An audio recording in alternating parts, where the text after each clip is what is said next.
Bismillahirrahmanirrahim. Assalamualaikum warahmatullahi wabarakatuh. Innal hamdalillah nahmaduhu wa nasta'inuhu wa nastaghfiruhu wa nastahdihi wa na'udzu billahi min syururi anfusina wa min sayyiati a'malina may yahdihillahu fahuwal muhtad wa may yudlilhu fala hadiyalah. Asyhadu an la ilaha illallah wa asyhadu anna Muhammadan abduhu wa rasuluh. Allahumma shalli wa sallim ala nabiyyina Muhammadin wa ala alihi wa ashabihi wa mawalah. Rabbi shrah li sadri wa yassir li amri wahlul 'uqdatam min lisani yafqahu qawli. Allahumma anfa'na bima 'allamtana wa 'allimna ma yanfa'una wa zidna ilman wa ba'd. Jamaah sekalian yang mudah-mudahan dirahmati Allah Subhanahu wa taala. Alhamdulillah di kesempatan malam ini kita dimudahkan oleh Allah Subhanahu wa taala untuk melanjutkan kajian kita, yaitu kitab Kaifa Amalahum An-Nabi, bagaimana Rasulullah SAW berinteraksi dengan orang-orang di sekitarnya. Dan kita masuk pada bab baru, yaitu bab yang keempat. Bab yang ketiga ya. Ta'amulun Nabi SAW ma'a syara'ih istimaiyah makhsusatin. Interaksi Nabi Muhammad SAW dengan kelas masyarakat tertentu.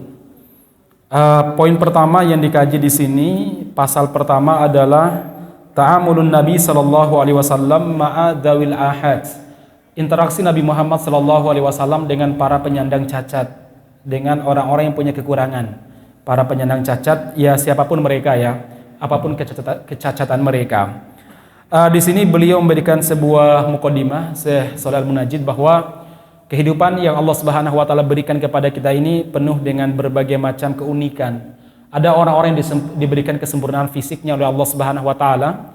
Ada juga di antara mereka yang Allah Subhanahu wa taala uji dengan berbagai macam ujian. Ada yang badannya bagus dari keluarga yang baik, atau bahkan mungkin dari keluarga kaya raya, tapi Allah Subhanahu wa taala memberikan ujian berupa apa? Kekurangan, misalkan entah dia buta, juling, ataupun mungkin keterbelakangan pendidikan, mentalitas dan sebagainya. Itu merupakan bagian daripada ujian yang Allah Subhanahu wa taala berikan kepada manusia di sekitar kita. Nah, saya yakin kita memiliki pengalaman yang berbeda-beda. Mungkin kita diberi keluarga yang sempurna secara fisik, tapi mungkin dalam masalah perilaku dan akhlak Allah Subhanahu wa taala berikan ujian buat kita pusing misalkan. Ada juga di antara kita diberi kekurangan, diberi keluarga yang Allah Subhanahu wa taala uji. Yang Allah Subhanahu wa taala uji dengan berbagai macam kekurangan. Di situ adalah letak ibadah kita sebagai orang yang normal, yang punya tanggung jawab untuk membiayai mereka, untuk menghidupi mereka, untuk membimbing mereka dan lain sebagainya. Nah, jamaah sekalian yang mudah-mudahan dirahmati Allah Subhanahu wa taala. Saya punya kenalan, punya ustadz, dan mungkin sudah kenal ya, Ustadz Umar Mita, itu kakak kelas saya. Saya pernah beberapa kali berkunjung ke rumah beliau. Beliau diberi ujian oleh Allah Subhanahu wa taala luar biasa. Beliau punya kakak laki dan perempuan. Kakak laki dan perempuan beliau ini diuji oleh Allah Subhanahu wa taala dengan kondisi yang harus dibimbing, yang harus dimandikan, itu autis. Dan autisnya sudah autis, kan autis kan bermacam-macam tingkatannya. Autisnya sangat parah sekali, jadi makan aja disuapin, mandi aja dimandiin, pakaian saja dipakaikan. Mungkin kita kalau punya keluarga begitu, mungkin baiklah, maksudnya masih mending lah, masih bisa makan sendiri, masih bisa mandi sendiri. Ini beliau diberi ujian Allah Subhanahu wa taala begitu ya. Dan saya melihat bagaimana kesabaran beliau dalam membimbing dan melayani kedua kakaknya. Luar biasa, mungkin ini barokahnya kenapa ilmu beliau itu betul-betul luar biasa manfaatnya, dan kita tergerak untuk mendengarkan kajian-kajian beliau. Salah satunya mungkin ini, karena ibunya meninggal, kemudian beliau merawat bapaknya sudah tua juga.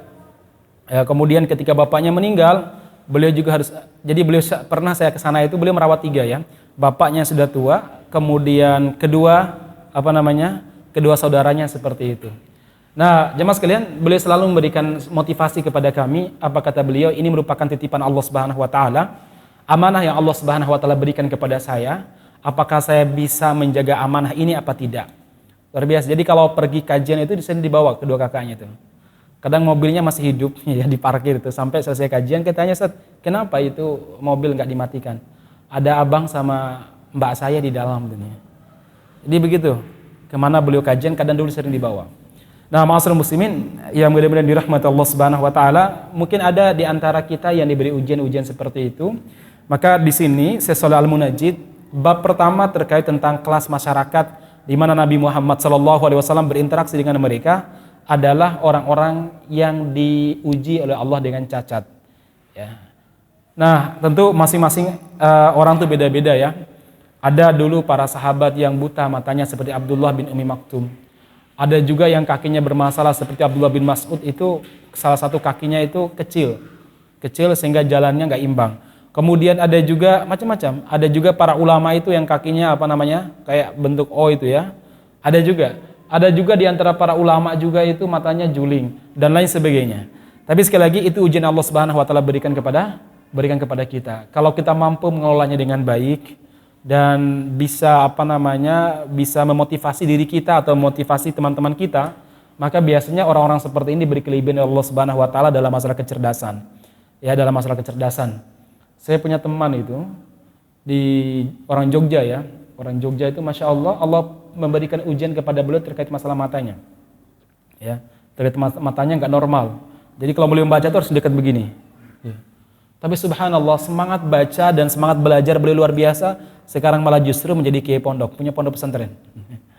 Kita saja yang normal ya, itu susah membangun pesantren. Sementara beliau itu bisa membangun pesantren. Dan santrinya luar biasa. Beliau ajarin Al-Quran, ajarin tafsir, ajarin hadis. Beliau ajarkan berbagai macam pelajaran-pelajaran agama lainnya. Nah, ma'asyiral muslimin yang mudah-mudahan dirahmati Allah Subhanahu wa taala, kita sempat dikagetkan oleh saudara kita dari Klaten, siapa namanya, Mas Fajar itu ya. Masya Allah ya, Allah beri kekurangan kepada beliau, autis tadi, tapi di umur beliau di bawah 10 tahun sudah hafal Quran. Sementara kita yang normal, nggak hafal-hafal ya, karena kita kondisinya normal, tapi kadang aktivitas ibadah dan menghafalnya abnormal ya, di luar kebiasaan.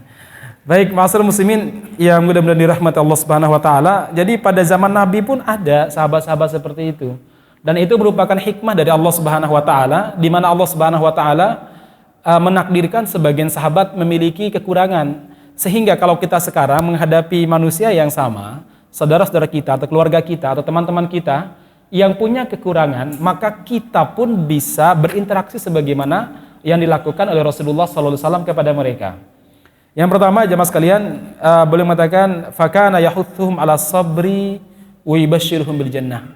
Ketika Rasulullah SAW melihat orang-orang yang diberi ujian oleh Allah Subhanahu wa taala, entah cacat tangannya, kakinya, matanya, mulutnya atau apalah, maka Allah Subhanahu wa taala Rasulullah SAW senantiasa menasehati mereka dan menghasung mereka untuk bersabar. Sekali lagi, untuk bersabar dan memberi kabar kepada mereka kalau mereka bersabar dengan ujian yang Allah berikan kepada mereka, maka bagi mereka surga. Maka bagi mereka apa? Surga.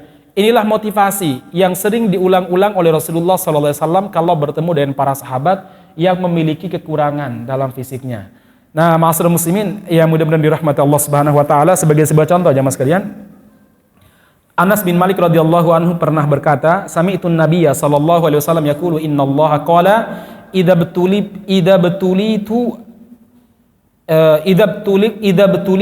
btalaitu abdi bihabibataihi fasabara awwadtuhu minhal jannah.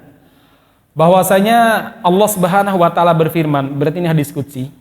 Allah Subhanahu wa taala berfirman, siapa di antara hambaku yang aku uji dengan apa? Aku uji dengan kedua kekasihnya. Lalu dia bersabar, maka akan kuganti kedua kekasihnya yang aku uji tersebut bil jannah, dengan surga. Maksudnya kata para ulama, bihabibataihi,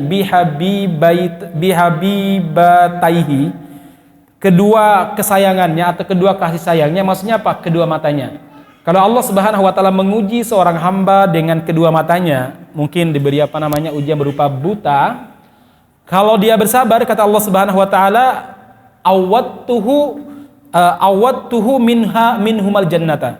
Saya akan ganti kedua kekasihnya tersebut, maksudnya kedua bola mata yang tersebut, dengan surga. Masya Allah ya. Makanya kalau kita melihat saudara-saudara kita yang tadi diberi ujian oleh Allah Subhanahu wa taala dari sisi penglihatan, dari matanya, maka yang kita lakukan adalah beritahu hadis ini. Beritahu hadis ini agar mereka bersabar.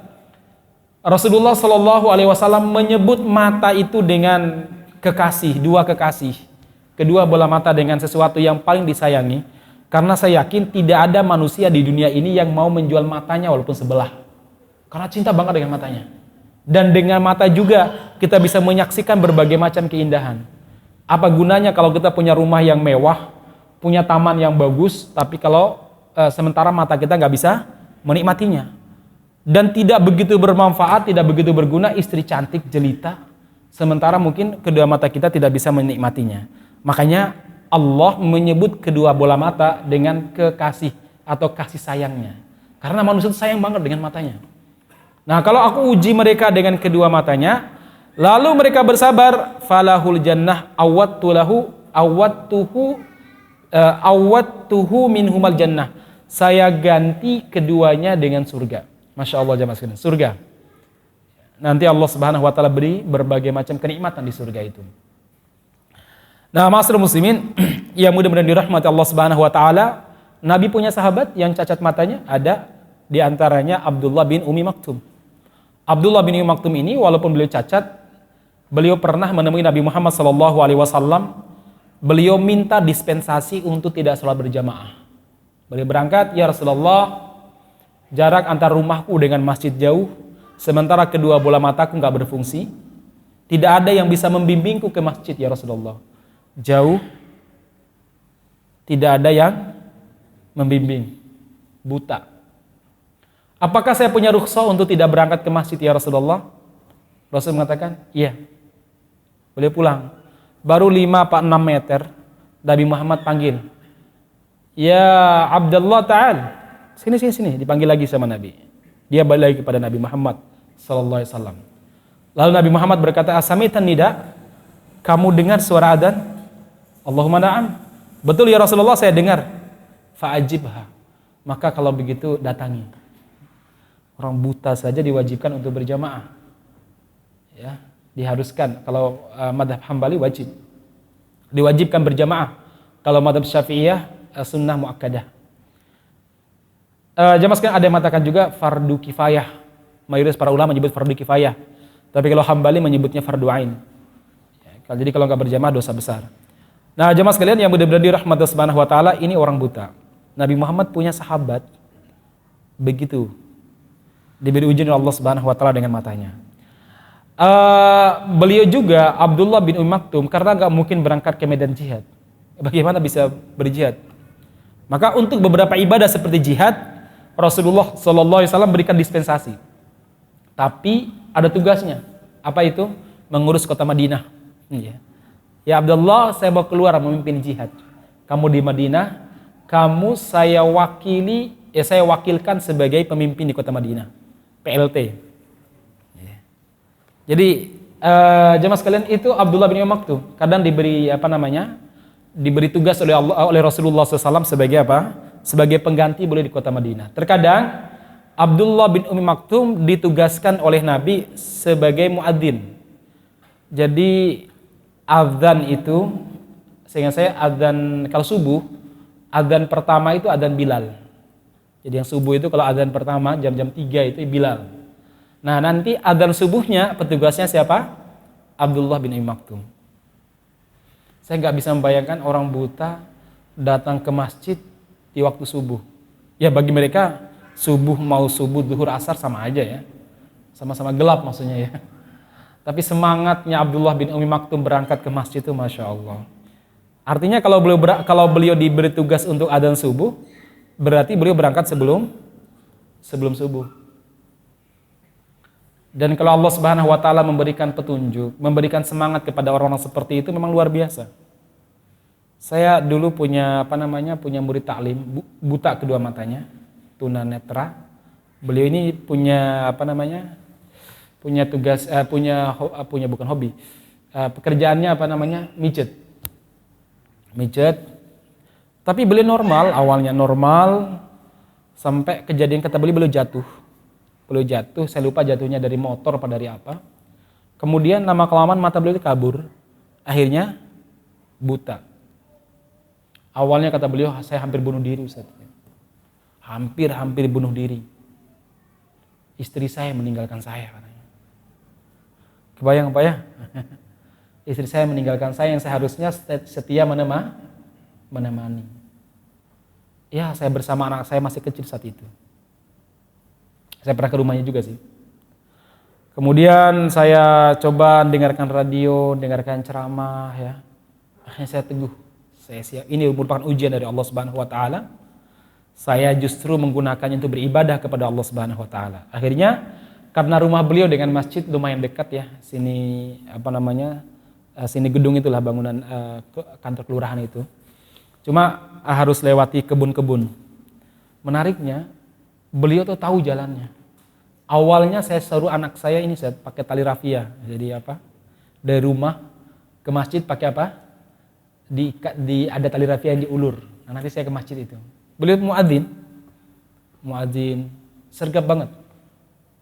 Lalu saya tanya, Bapak tahu waktu azan tuh bagaimana? Ya, dulu biasanya ini dipakai radio. Kan ada radio tertentu tuh kalau ada bacaan tertentu berarti sudah menjelang masuk waktu sholat. Saya langsung berangkat biasanya Ustaz.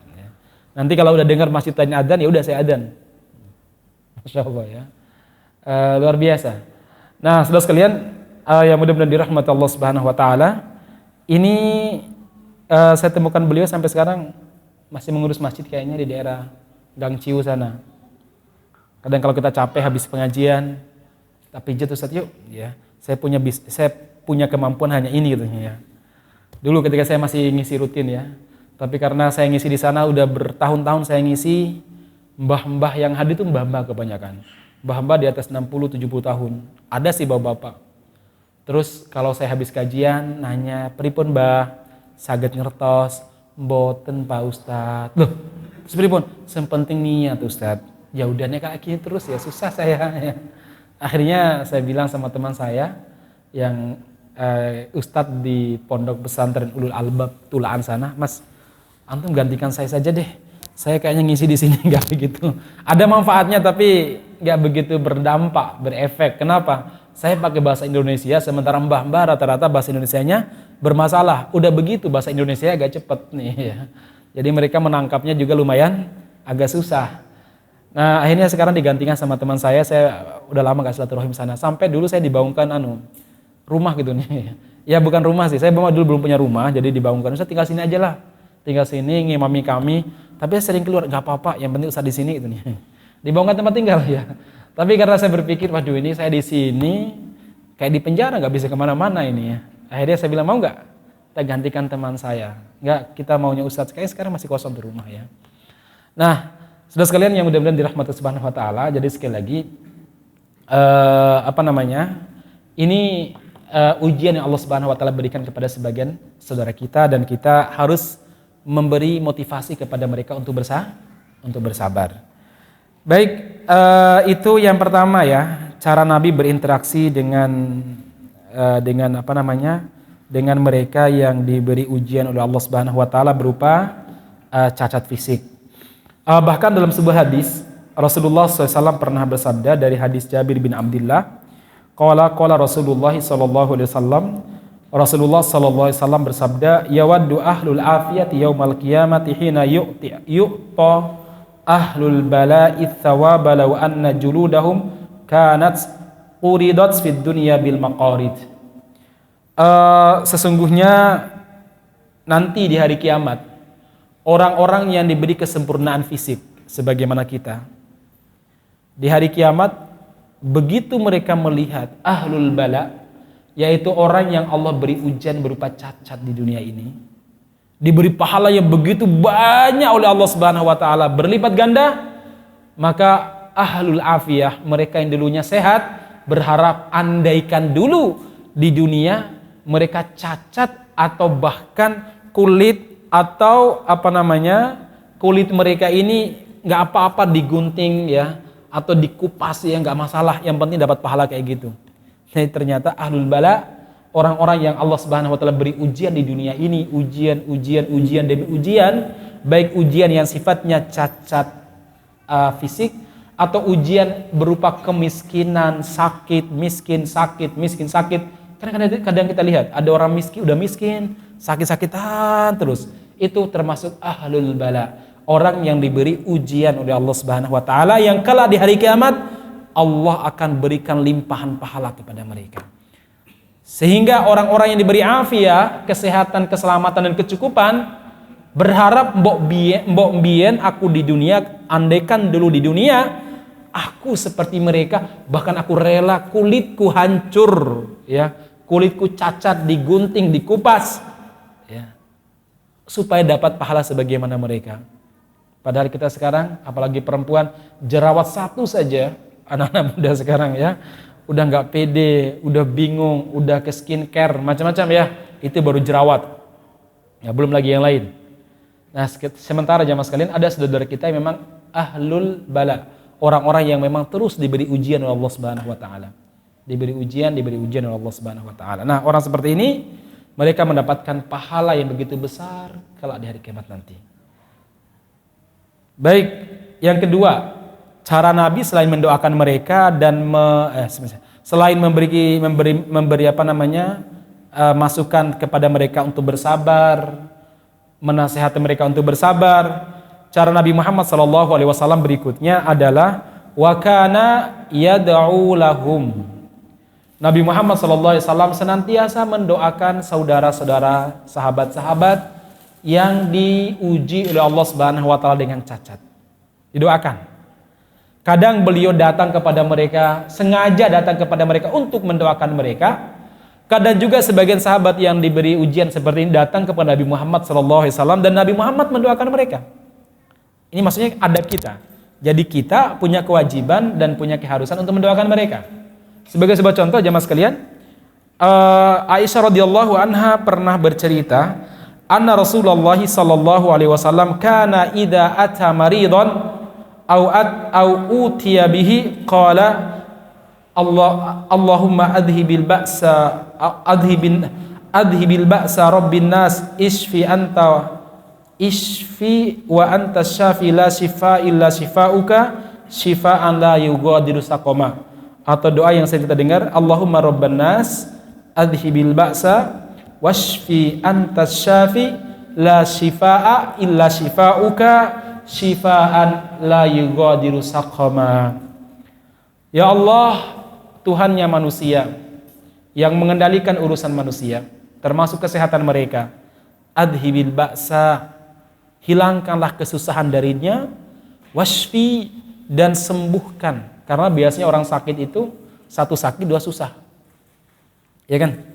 Orang sakit itu pasti dua hal ini nggak bisa lepas. Orang sakit pasti mengalami kesusahan, susah tidur, susah nggak ketemu kawan, susah nggak bisa kerja dan lain sebagainya. Makanya doanya apa? Allahumma rabban nas adhibil ba's. Ya Allah, Tuhan yang mengendalikan manusia, hilangkanlah kesusahannya. Jadi yang pertama hilang dulu kesusahannya. Karena kadang orang sakit itu sakitnya tambah parah itu karena apa? Mikir, merasa susah. Makanya dihilangkan rasa susah dulu. Biar wasfi, biar kesembuhannya itu apa? Gampang. Wasfi, maka sembuhkan dia ya Allah. Makanya di sini kata para ulama,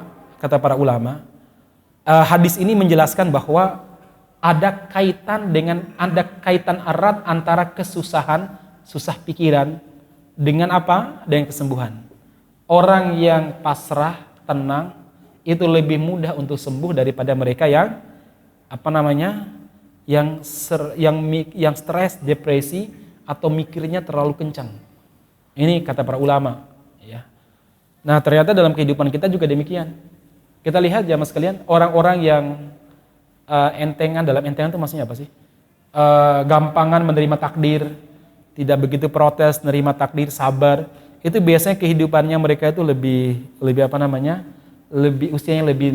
usianya lebih lama ya daripada orang-orang yang tadi suka ngeluh, kemudian gampang merasa susah, kemudian tidak nerimanan ya.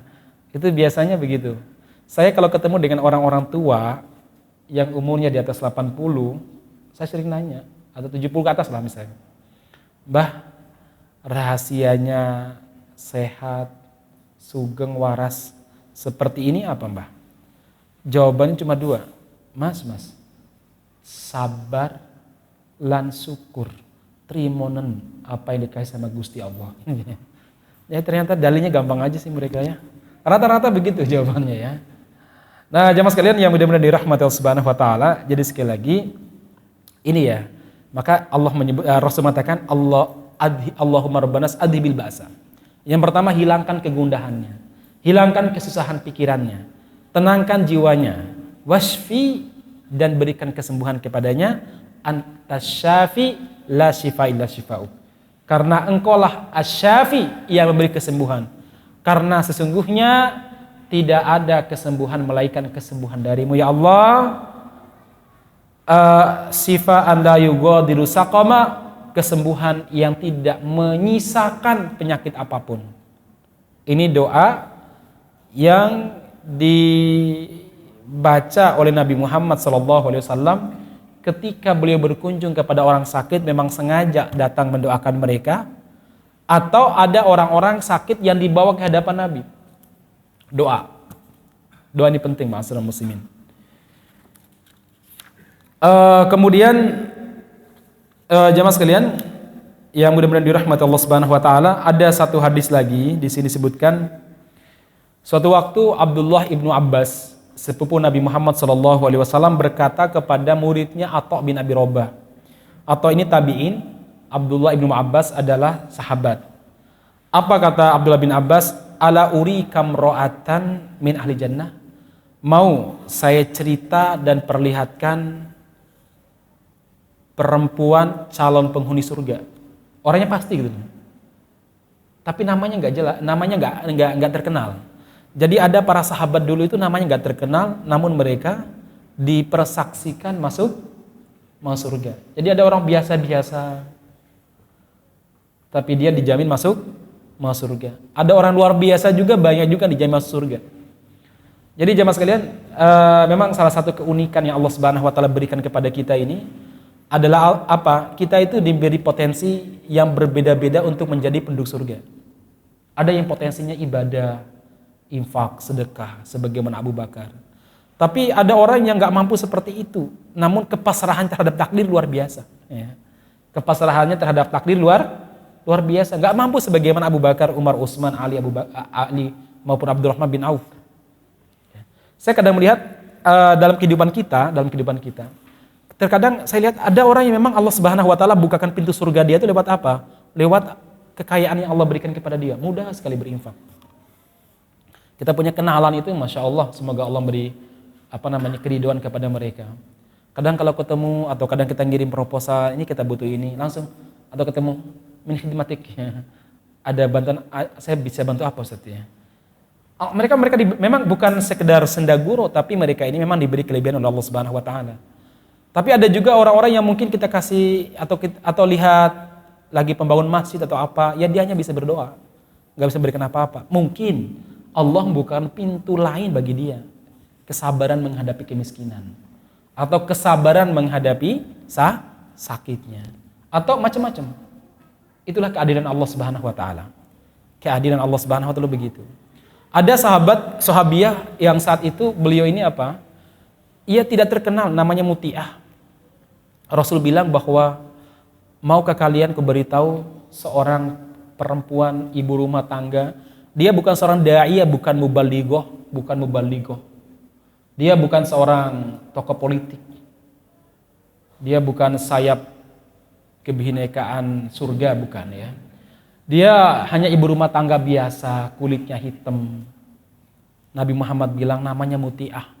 Sampai Fatimah datang ke rumahnya, nanya amalnya apa. Nggak ada keistimewaan, cuma satu istimewanya. Apa dia? Taat kepada suami. Nggak ada istimewa, nggak bisa infak sebanyak ibu-ibu yang punya usaha, punya perusahaan, nggak. Cuma taat sama suami. Ada lagi sampai disebutkan dalam hadis itu nggak disebutkan namanya, saking nggak terkenalnya. Sampai nggak ada para sahabat nggak kenal namanya. cuma rajulun min Ansor, kata para sahabat. Seseorang penduduk Madinah, orang Ansor. Dia termasuk ahlul jannah, penduduk surga. Nanti akan lewat di hadapan kalian seorang laki-laki penduduk surga. Para sahabat dia lihat siapa orangnya. Ternyata mereka melihat seorang laki-laki yang sandalnya ditenteng ya. Kemudian mukanya seperti habis wudhu pulang. Besok lagi Nabi Muhammad bilang akan lewat di hadapan kalian seorang laki-laki penduduk surga. Ternyata orangnya sama. Itu yang membuat Abdullah ibnu Umar, putranya Umar bin Khattab, penasaran. Sajanya orang ini amalnya apa? Sampai Nabi Muhammad SAW bersabda demikian. Lantas beliau berpura-pura untuk menjadi tamu selama 3 hari 3 malam. Kan orang tuan rumah kan wajib menghormati tamu berapa? Kemarin saya sampaikan 3 hari 3 malam. Selebihnya itu adalah sunnah, sedekah. Selama 3 hari 3 malam tidak ada yang boleh dapatkan keistimewaannya. Ya sama, sholat sebagaimana umumnya orang-orang. Ya sebelum tidur dia sempatkan berdoa, terus tidur di awal malam, bangun menjelang subuh, kadang tahajud, kadang tidak. Ini orang apa kelebihannya, kata Abdullah bin Umar. Sampai kemudian Abdullah bin Umar di hari terakhir mengatakan, sahabat, saya kesini itu karena Nabi Muhammad pernah bersabda, kamu termasuk penduduk surga. Saya kesini untuk menyelidiki amal kamu itu apa, sehingga saya itu bisa mengikuti. Apa jawaban sahabat tadi? Saya tidak menyembunyikan amal apapun kecuali apa yang pernah kamu lihat. Ya saya biasa-biasa aja. Dipikir-pikir, kok nggak ada yang lebih ya? Ada nggak? Cuma begini, sebelum saya tidur, saya berdoa kepada Allah supaya mengampuni orang-orang beriman dan aku maafkan semua orang yang pernah berbuat salah kepadaku. Ya. Dan aku mohon kepada Allah untuk mengampuni dosaku, mengampuni orang-orang yang berbuat salah kepadaku. Sehingga aku tidur, ketika aku tidur, aku tidak memendam dan tidak membawa kebencian apapun kepada seorang mukmin, kepada siapapun. Ya. Apa kata Abdullah bin Umar? Nah, ini yang nggak bisa kami lakukan. Kadang kalau kita benci sama orang, disakiti sama orang, sehari semalam, bukan sehari semalam, sebulan, bukan sebulan, setahun pun masih diingat-ingat tuh. Awas ya, awas ya. Menunggu kesempatan untuk membalas. Ini sahabat, sebelum saya tidur, saya hilangkan bentuk kedengkian, kemarahan, kemudian segala bentuk kebencian terhadap sesama muslim, sehingga ketika saya tidur, saya tidak membawa kebencian sedikit pun terhadap sesama muslim. Nah, ini yang berat jemaah sekalian. Nah, saudara sekalian, orangnya biasa aja, sedekah nggak begitu banyak, nggak sebagaimana Abu Bakar, jihad nggak sebagaimana Khalid, yang 200 prajurit bisa dihadapi sendiri sama Khalid.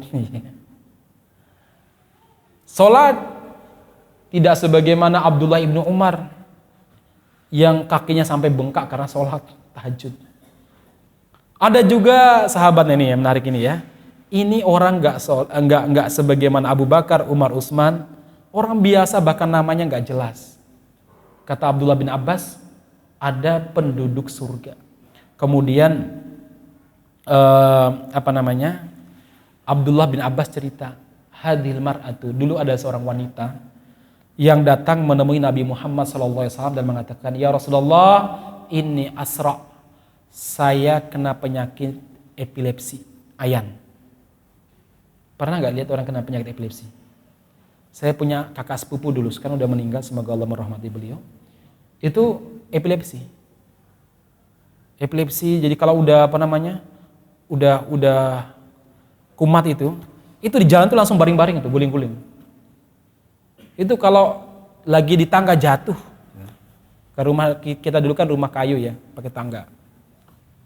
Nah, jamaah sekalian, itu memang sangat mengerikan penyakit tersebut. Wa inni atakasyafu fad'ullaha li. Dan kadang ketika saya kumat, aurat saya terbuka. Doakan mudah-mudahan Allah menyembuhkan saya ya Rasulullah. Rasul bersabda, in syi'ti sobarti walakal jannatu wa in syi'ti da'autullaha an yu'afiyaka. Mbak atau Bu, kalau kamu mau kalau kamu mau bersabarlah, maka bagimu surga. Tapi kalau kamu mau sembuh, saya doakan semoga Allah menyembuhkanmu. Kemudian ibu ini mengatakan asbir. Kalau begitu saya akan bersabar. Kalau memang untuk saya surga, masya Allah. Kalau kita diberi dua pilihan gimana Pak? Sembuh dan surga. Serakah ya. Padahal pilihannya cuma salah satu, bukan dua-duanya ya. Kalau kita mungkin begitu, pilih yang mana? Ya sembuh sama surga gitu ya. Enggak, pilihannya salah satu aja. Asbir ya Rasulullah, saya bersabar ya Rasulullah. Tsumma qalat, lalu dia mengatakan, ini atakasyaf fad'ullaha li an la atakasyaf fad'alaha.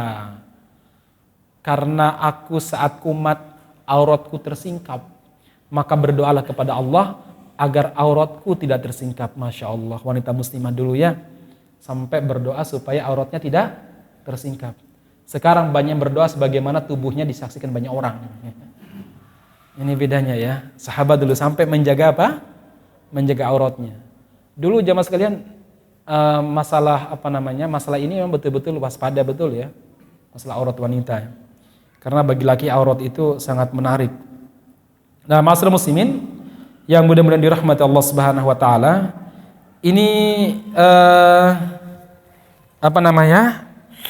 ini contoh bagaimana Rasulullah Shallallahu alaihi wasallam mendoakan para sahabat ketika mereka sakit.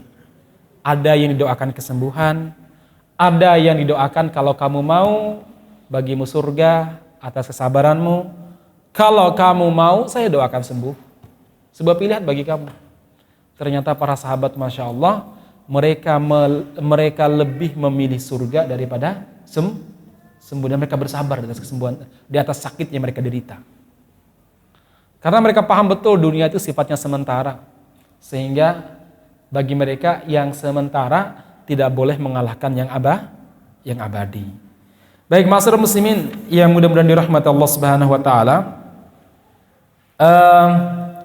Kemudian poin yang ketiga, kalau yang pertama tadi memotivasi untuk bersabar, yang kedua mendoakan, baik sengaja datang untuk mendoakan. Kalau Nabi mendengar ada sahabat yang sakit, boleh sengaja datang, menyengaja datang untuk mendoakan mereka. Hatta orang-orang yang tidak dikenal, hatta orang-orang yang tidak dikenal, bahkan orang-orang kafir pun datang, didoakan dan diajak masuk Islam. Itu masalahnya.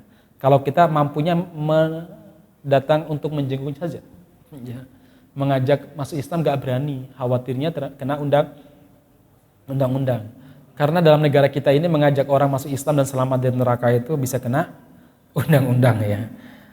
Baik jemaah sekalian, kemudian yang ketiga adalah wa kana sallallahu alaihi wasallam yura'i masyairahum wa yakhtarul alfadal munasibata fi tasmiyatihim. Nabi Muhammad sallallahu alaihi wasallam menjaga perasaan teman-teman yang cacat, sahabat-sahabat yang cacat fisik, dan memilih kalimat-kalimat yang tepat untuk tidak menyinggung mereka dalam berdiskusi, ngobrol atau memanggil. Beliau betul-betul orang yang sangat-sangat menjaga perasaan. Sangat-sangat menjaga perasaan.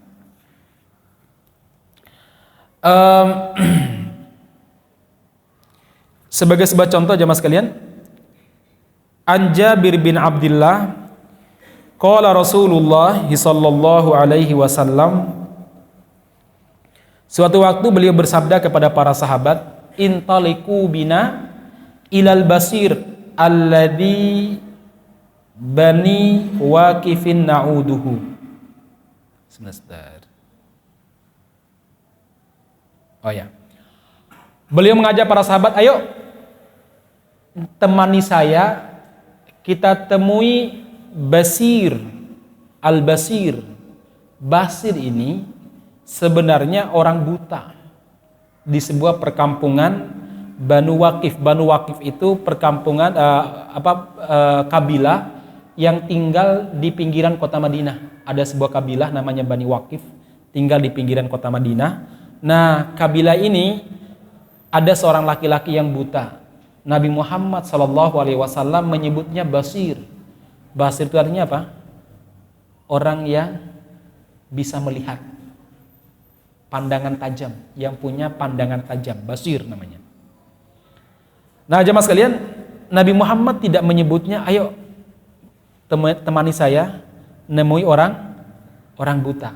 Enggak, tapi beliau sebut basir. Kenapa demikian? Rasulullah SAW punya alasan. Sesungguhnya dalam Al-Quran disebutkan orang yang buta itu kalau buta hatinya dari hidayah. Kalau hatinya menerima hidayah walaupun dia matanya itu buta, maka dalam pandangan Allah dia sebenarnya orang yang bisa melihat, yang pandangannya tajam. Allah berfirman dalam surat Al-Hajj ayat 46, fa innaha la ta'mal absar walakin ta'mal qulubul lati fis sudur. Maka sesungguhnya kenapa mereka tidak beriman bukan karena mata mereka buta, tetapi yang buta adalah hati mereka yang ada dalam dada. Jadi Allah Subhanahu wa taala menyebutkan kebutaan yang sebenarnya adalah ketika orang buta dari hidayah. Walaupun kedua matanya sehat, tidak ada minus, matanya indah, ya, matanya indah misalkan, hitamnya hitam yang sangat sempurna, putihnya putih yang sangat sempurna. Tetapi kalau hatinya tidak menerima hidayah, Allah menyebut a'ma, si buta. Si buta. Tapi kalau orang itu menerima hidayah walaupun matanya itu buta, Allah menyebutnya dengan basir. Nabi menyebutnya dengan basir, yaitu apa? Yang memiliki mata batin yang sangat tajam. Jadi Nabi Muhammad tuh memilih kata luar biasa. Jadi beliau tidak menyebutnya langsung apa? Hei buta. Atau siapa? Iku si Umar. Umar yang mana? Umar Juling itu loh, ya. Itu siapa? Si Mustafa, ya. Mustafa mana? Sencendek loh. Enggak benar panggilan seperti itu, ya. Pilihlah kalimat-kalimat yang tidak menunjukkan kerendahan dirinya. Mustafa yang mana? Itu yang biasa pakai motor di dalam. Kan bisa pakai kalimat-kalimat yang sebenarnya tidak menyinggung perasaan mereka. Itu si Umar yang mana? Itu Umar yang tinggi yang biasanya ikut pengajian yang duduk di pojok, kalau ustadz ngomong dia ngantuan dulu ya. Nggak perlu disebut dia juling, disebut dia itu apa namanya? Buta atau apa. Sebutkan aja lah. Ngantuan tuh nggak bagus juga Ustaz. Ya udah yang lain misalnya ya. Pokoknya sebut kata-kata yang membuat perasaan dia tuh nyaman. Memang ini prinsip dakwah Nabi dan prinsip komunikasi saya sudah sampaikan sejak awal dulu. Yang poin pertama itu, yang paling pertama adalah apa? Bagaimana menghadirkan kenyamanan bagi komunikan, bagi orang yang diajak ngobrol atau diajak bicara. Itu. Maka mulai dari kata-kata, kemudian penampilan, kemudian bau badan, bau mulut, semua dijaga oleh Rasulullah SAW. Supaya apa? Supaya orang tersebut ngobrol dengan kita nyaman. Yang penting ini ya, kenyamanan. Nah, salah satunya apa? Dalam panggilan.